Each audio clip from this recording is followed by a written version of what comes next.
Your Bible translation is wrong. Why do I say that? Because they're all wrong.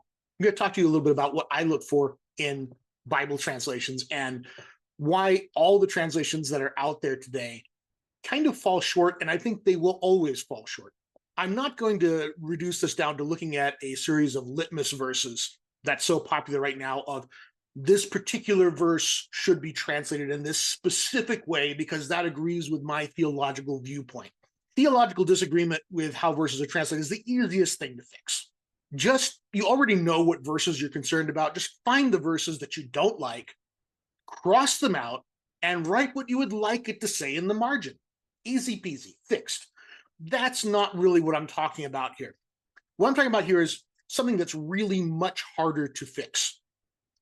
And sometimes we get lost in these bizarre popular discussions right now about what's a word for word translation versus a thought for thought translation versus a paraphrase.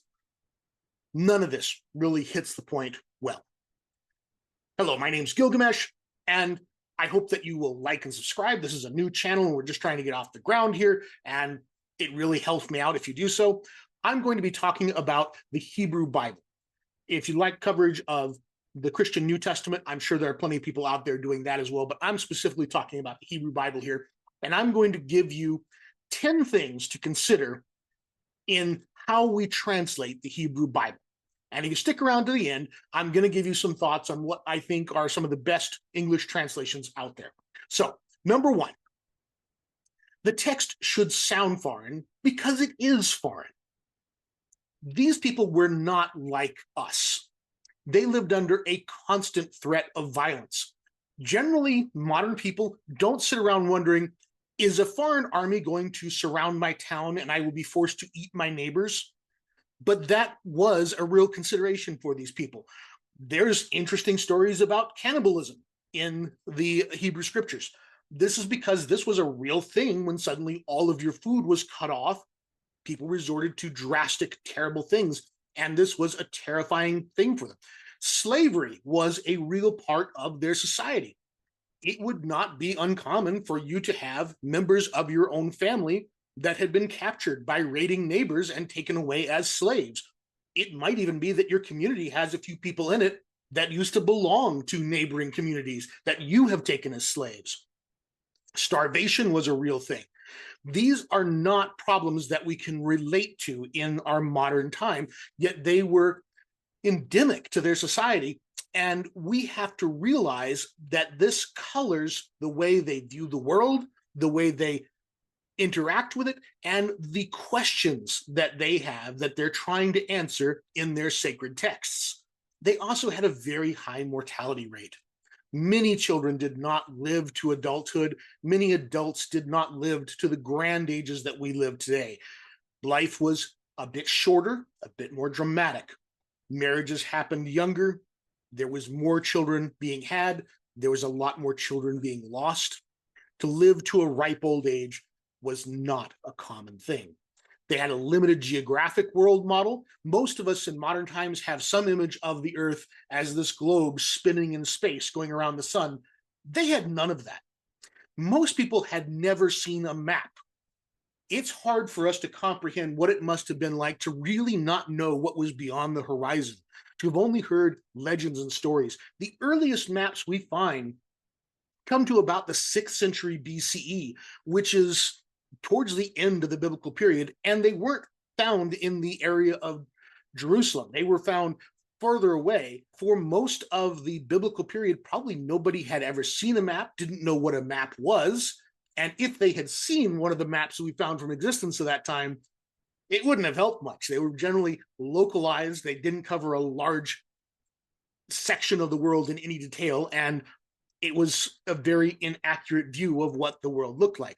So nobody had a concept of where many of these foreign places were. I've heard people talk about, can you locate the Garden of Eden and something like that from its description in the Hebrew scriptures? Of course you can't. These people had never been there. They'd never seen that. They were describing something that was impossibly far away for them, that they had never seen. And they had no idea where some of these rivers even went to or how they might have met up, and didn't have even in their minds a world model that would have really put it in perspective. They also lived in a world where polytheism was normal. There is still some polytheism in the world today, but it is very much the minority. Instead, we are drenched in atheism and science.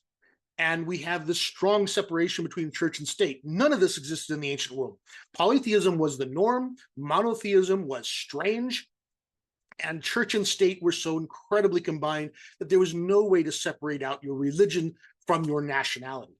So, number one thing that I want to get across here is the text should sound foreign to us because it is foreign to us. If we're trying to make it sound like us, we often commit the great heresy of explaining the Bible rather than presenting the Bible. And that's what I want to get across as number one. And it's sort of foundational to all the other things that we're going to talk about. Now, the second thing, number two in this, is that translation hides difficulties in the text.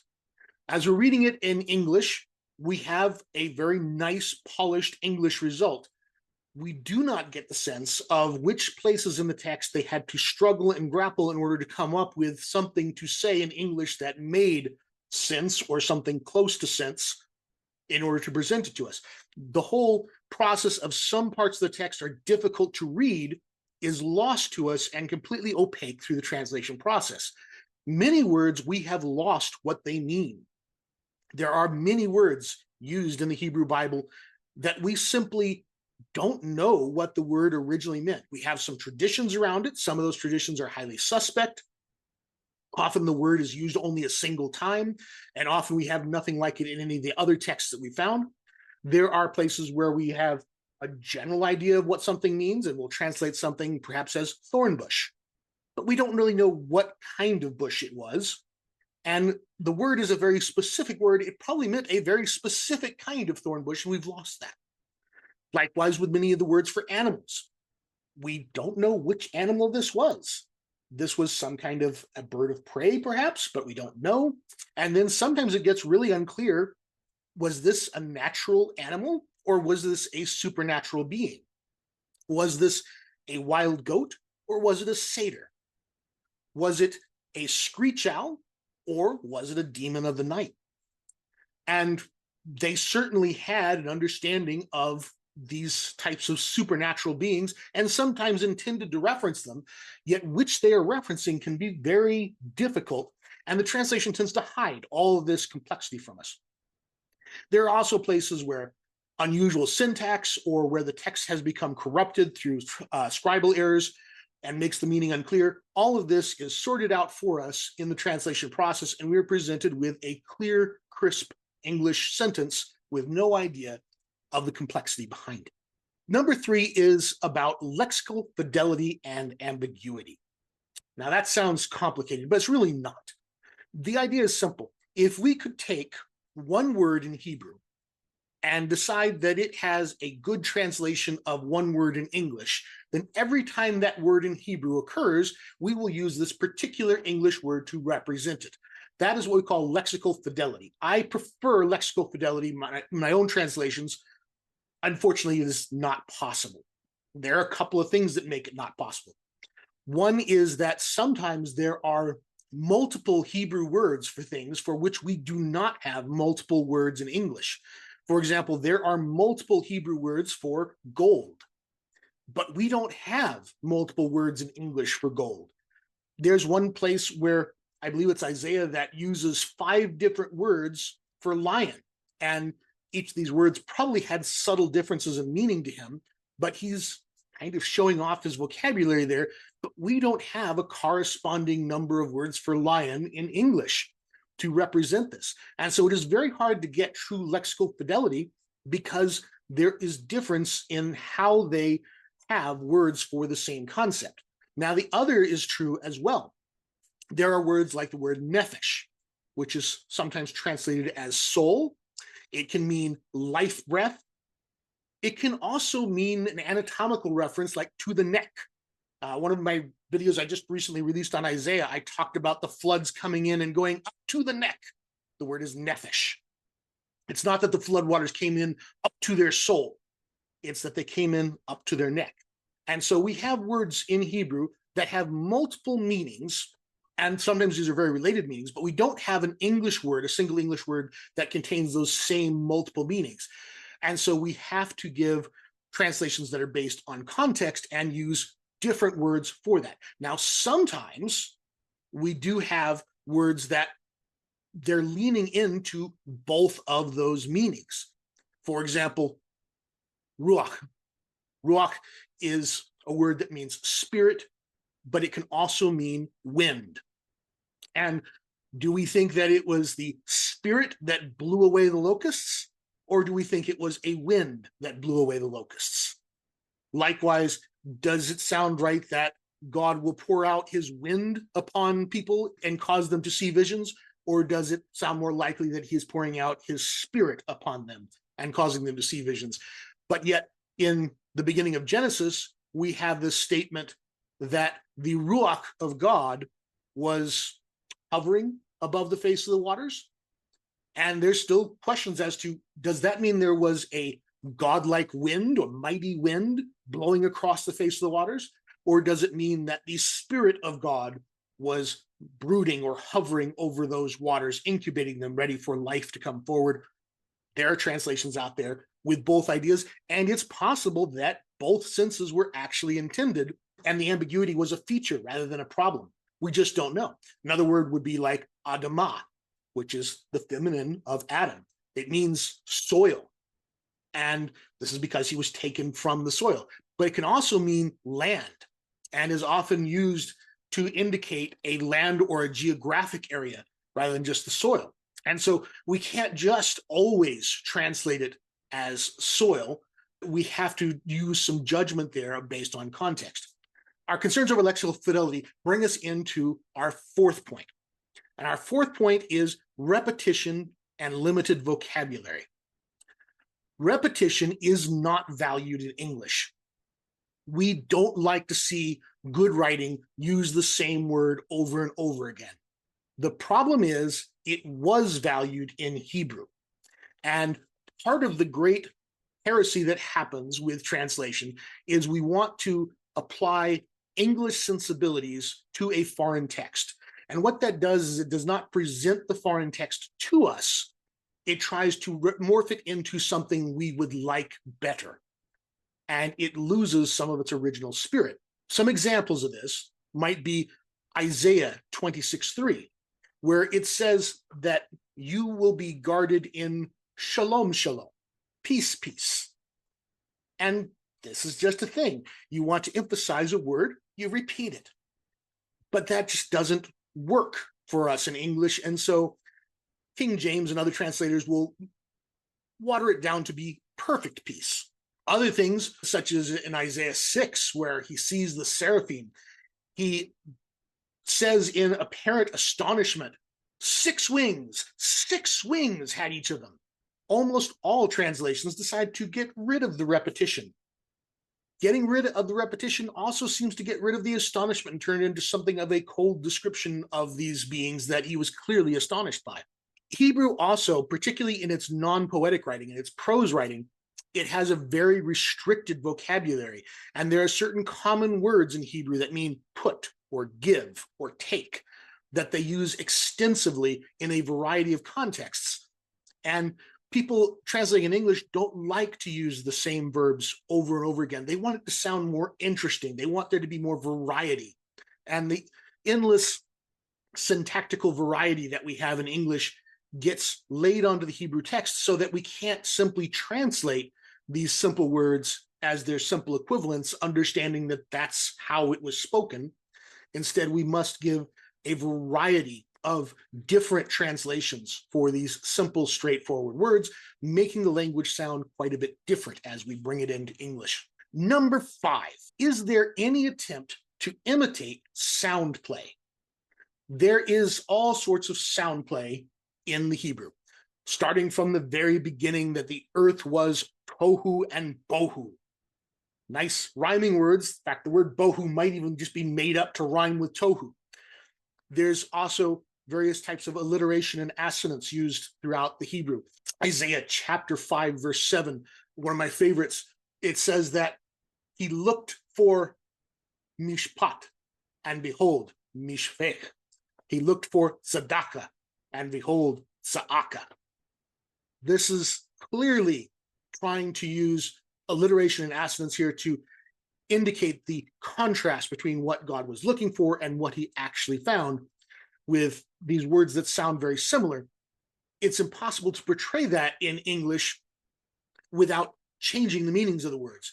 The idea that he looked for judgment but beheld oppression, that he looked for righteousness but behold a cry of injustice, doesn't capture at all the sound play that is going on there. Robert Alter, one of my favorite translators, when it came to the second verse of the Bible there, the earth was void and without form. He put it as the earth was welter and waste, which is great because it tries to preserve some of that sound play that you have with the Hebrew tohu and bohu. It also is a slightly less accurate rendering as well. I don't know that welter and waste would be the word choice I would use to represent that Hebrew word tohu and whatever bohu means. But he does it to try and capture the feel of the original. And so there's this choice which must be made between lexical fidelity, lexical accuracy, and the capturing of the sound play of the Hebrew. This also goes to when we get into things like rhythm and the overarching beat of sometimes Hebrew has short staccato words, and sometimes it has more complex words.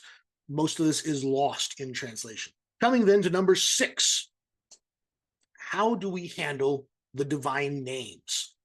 There are a variety of divine names that are used in the Hebrew Bible, and there's not real clarity as to how they should be represented in English. Sometimes we decide to translate what we believe are the meanings into English and bring it across as words like Almighty.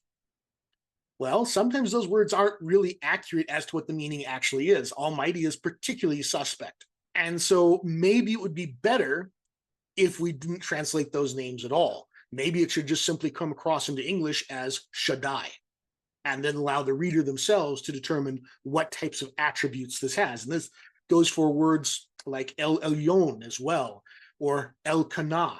We don't always know exactly what these titles mean. But it also becomes really complicated in that there are multiple words translated as God. There is, of course, Elohim, the most common word translated as God, but there is also El. And what the relationship between El and Elohim is still not quite decided. And then there is another word, Eloah, which is believed to possibly be a singular form of Elohim, although that's not certain. And we don't have any indication as to which one of these words it is. Also, on a few occasions, the tetragrammaton itself is translated as God rather than Lord, usually when it is put next to the word Adonai. If you look at Isaiah 44:8, would you have any idea from your translation that this is one of the few occurrences where, for some reason, they choose to use the word Eloah rather than Elohim? There's nothing in the translation that captures this. And so you get a limited view into these very important titles for God. And these titles were not all seen as interchangeable, at least not at all times of Israelite history. They meant something important to the people, and sometimes we don't know clearly what they meant. But to simply gloss over them and homogenize them is a bad idea, I think. But this also goes to the names of foreign gods, which are even more tricky because foreign cultures, as they would name their gods, would use regular words for them. Words like Yam, which means the sea, or Baal, which means master or husband, or Nahar, which means river, or Lilith. These are all words that show up and probably are better understood in some places as proper names, but in some places clearly should be thought of as just regular words and not a reference to deity. When are those times? Sometimes it's a difficult judgment call. One of my good examples of this is Job chapter 3, verse 8, a verse that is butchered in the King James Version and some other translations. It says something to the effect of, "Let them hex him, the cursers of Yam, who make ready to awaken Leviathan." Great dramatic verse. Why Yam? Why the proper name? And part of that is because it is parallel to Leviathan. There's some other textual things going on there that's rather complicated. But this is a good example of where it's easy to miss that he is referring to people who curse by the foreign sea god of the Canaanites and are trying to wake up Leviathan in the sea. This is what he's actually talking about, but it's easy to miss all that when the translation doesn't understand that this should be considered the proper name of a deity. And there are many places like that throughout the Hebrew Bible because, yeah, polytheism was a major thing, and that was what was happening in all the surrounding cultures. And it's easy to miss when we're talking about such things. Okay, number 7. How well do poetic and syntactic structures survive? Well, one example of this is what we call syntactic inversion. We don't do it very much in modern English, but the idea is that you put words in a different order than you would normally expect in order to give emphasis to a particular thing. And so sometimes you would add an extra pronoun in there. I am the one who redeems you. And so you're putting the emphasis on the I. A good example of this is Genesis 16:8. From Sarai, my mistress, I am fleeing. The placing Sarai at the beginning of the sentence there puts her as the emphasis of why she is running away is because of her mistress Sarai. And this can easily get lost if we smooth it all out into what we think is good English, which would probably be like, I am fleeing from my mistress Sarai. It loses the emphasis and the impact of the verse when we do such things. There are other things with syntax, particularly when we get into poetry. Hebrew poetry is often done in parallels. In fact, that's the most overriding feature of Hebrew poetry. And parallels tend to have certain features. One of them is that the lines tend to intensify, that we give one idea and then we give an intensified idea of that. Does that come across as we choose our words? There's other things such as the first line might contain a verb, and then the second line, that verb is understood for the second line. And that doesn't seem natural in English, and so we often amend it to read better in English. And by doing this, we obscure some of the mastery of the language that the Hebrew poets were using. And so, particularly when it comes to poetry, many translations fall very short. Okay, moving on here, Parataxis, number 8. Well, first let me say parataxis is this complicated sounding word. What it means is a bunch of short clauses hooked together with the conjunction and. And we don't like this in English. We like big, complex sentences that have lots of subordinate clauses. And so we like to take the Hebrew text, which is again a foreign text, and make it sound the way we like to hear texts. As such, we change its rhythm and its pacing and the driving force behind it. And so one good example of how this works is the story of Rachel, who is giving water to the camels. The original text has some 15 conjunctions of the word and in that text. It reads, and she came down to the spring and filled her jug and came back up. And the servant ran toward her and said, pray, let me take a sip of water from your jug. And she said, drink, my lord. And she hurried and tipped down her jug on one hand and let him drink. And she let him drink his fill and said, for your camels too I shall draw water until they drink their fill. And she hurried and she emptied her jug into the trough. And she ran to the well to draw water and drew water for all of his camels. You hear the repetition of and there. It gives a driving sense to the story, a sense of the urgency she feels and the multiple things that she's doing to fulfill this person's wishes. Let's take a look at a more modern, polished translation that tries to make the Hebrew sound nicer and what it does to it. She went down to the spring, filled her jar, and came up again.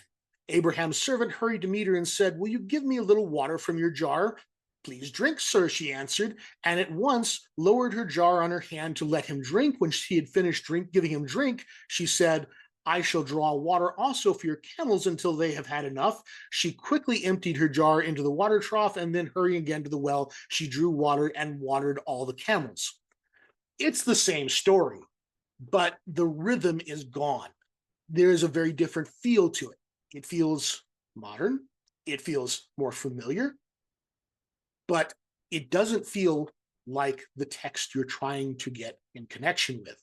So if you want to connect with the actual text and not with a translator, then you really need to make sure that the translation you are using reflects the text, and Parataxis is an important part of that. Number 9, is there any attempt to differentiate voice and tone? One of the things that happens with the King James Version is all the speech is very formal and flowery, and nobody speaks differently from anyone else. And some of this does go back to the Hebrew original.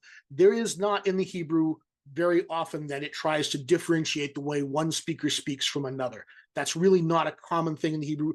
It is formalized in many of the areas, and there is some homogenization of the dialogues and so forth, so that there's not vast differences in how people speak. But it does occasionally break that. And when it does, it's often for significant reason, but most translations don't honor that break. They keep everything formal. So a good example of this is Genesis 25:30, where Esau is giving up his birthright. He says something to the effect of, "Let me gulp down some of this red stuff."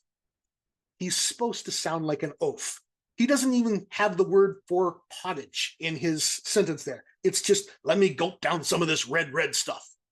And it's so iconic to what he does that the story even explains, and after this, everybody just called him Red. That's the way the story goes, and it's what it's trying to have happen there. Well, look at the King James. "Feed me, I pray thee, with that same red pottage." It sounds like he should follow it up with, "And pardon me, do you happen to have any Grey Poupon?" It's not the actual feel that is in the Hebrew. "Haliyeteni na min ha'adam hazeh." Let me gulp down from this red stuff. And it's not the only example of this. Esther and Jonah are great examples of satire. Esther starts out with this wild bureaucratic party with 127 bureaucrats going on a 180-day, half-year-long drunken bender. It is clear that they are mocking the Persian government. It is full of bureaucrats. Everybody's drunk all the time. It's absurd. A half-year-long drunken party. It's absurd, and it's intended to be absurd. It's kind of like a MASH episode. It addresses very serious topics, but does so in a witty way that gives sometimes biting satire as to what is going on in their world. And there's all sorts of things like this with Esther, with the laws that can't be changed and the ridiculous workarounds and all that type of stuff. Although she does get around to praising their postal system, which the Persians were known for having a great post office. And so they do bring that out in the book of Esther. But do you get any of this in the translation, or is the formalized stiffness of it causing it to obscure what the message really is? Likewise, the book of Jonah. He walks 3 days across the city of Nineveh. The city of Nineveh was about 1.5 kilometers long. There is no city in the ancient world that would take you 3 days to walk across. That's not possible. But he's doing this to render in hyperbole, to get his message across. And if there's any doubt about that, once he preaches to the people and they start repenting, the animals get dressed in sackcloth and ashes and repent alongside the people. It is obvious that he is using hyperbole to express his point here. He's not trying to be literal. He's trying to exaggerate. And again, the stiffness of the translation often obscures this. Just like going back to Isaiah with his 6 wings, 6 wings. It's easy to obscure the astonishment he felt with the formality. Likewise, when you go to Job and Isaiah, these were people that broke with the very limited vocabulary used in much of the rest of the text and came up with very complex vocabularies, using words that are not generally used anywhere. Does that come across? Or does it sound just like everything else? If you go to Judges 5 or Exodus 15 or Deuteronomy 32 and 33, these are all examples of places that use archaic Hebrew grammar. We believe they're some of the oldest portions of the text. It's a very different feel to read them. But is it in English? Or does it sound just like everything else? Does it capture somehow that we have started using old-fashioned terminology here? It probably doesn't. Okay, finally, number 10. This one is a bit of a thing for modern translations, modern trends here, and that is the need for notes. It's clearly inadequate at this point to just give a translation and call it good. You need to explain your choices. We are talking about translations from handwritten documents, lengthy handwritten documents, and there are multiple documents out there that have slightly different readings. Which variant reading are you using and why? That's important to know. What other choices could be out there? Lexical choices. We're going to translate ruach as wind here and as spirit there. Well, why are you making those choices? What influenced you on that? And what other options could there be to understand the text? That's all part of the footnote system, and any good translation should have that. Sometimes the text is going to be complex and you have to go for a less precise translation in order to make it make sense to the reader. It would be great to understand those sections, especially where the Hebrew text is difficult to translate or its meaning is unknown. A couple of systems that use this, the English Standard Version has a very light set of footnotes that are still very good, but they're very sparse. And so that's a good step in this direction. Robert Alter with the Hebrew Bible, probably its greatest feature is his footnotes, which are extensive and wonderful. And probably half the volume of the book is the footnotes. I really can't recommend that enough. And interestingly enough, the New English Translation of the Bible, the Net Bible, online for free, it has some of the best notes of any of them out there. Now, its translation is terrible. I don't actually like its translation, but its notes could go with any translation out there, and they are quite good. And I wish they had gotten whoever made those notes to do the translation, because the notes are rather good there. So there are some options there for good translations with notes. Now, I promised that at the end here, I'd talk about what translations do I think are really good for the Hebrew Bible. Well, probably at the top of the list is going to be Robert Alter and his 3-volume set, which came out, I don't know, maybe 10 years ago now. He's worked on it for a long time and released it in smaller volumes and then finally got the whole thing out there. It's a magnum opus. It's great. That's probably topping the list. Another great one to look at is Everett Fox's 1995 translation of the Torah. It's also very well done. Unfortunately, it is only the 5 books of Moses, but those are exceptionally well done and well worth your read. Then there's, of course, the King James Version and a variety of translations that are really could be thought of more as revisions of the King James Version, just simply trying to fix the text in a few specific spots, modernize it in a few areas.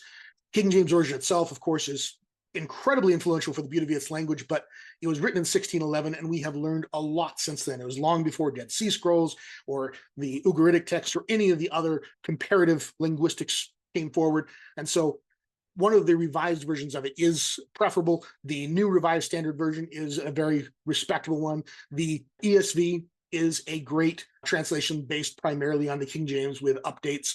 The 1917 Jewish Publication Society has a great translation as well, also based on the King James with some additions and corrections that have been put in there. So those would be the translations that I would recommend as some of the best ones in English, but all of them do fall short for some or all of these 10 reasons. And for this reason, I would say learn Hebrew. It's not that hard, and it will open up a whole new world of connecting with this text. Anyway, that's it. And I hope they found this useful. Hit the like and subscribe button if you haven't yet. I'm trying to get the channel off the ground, and we'll see you in the next one.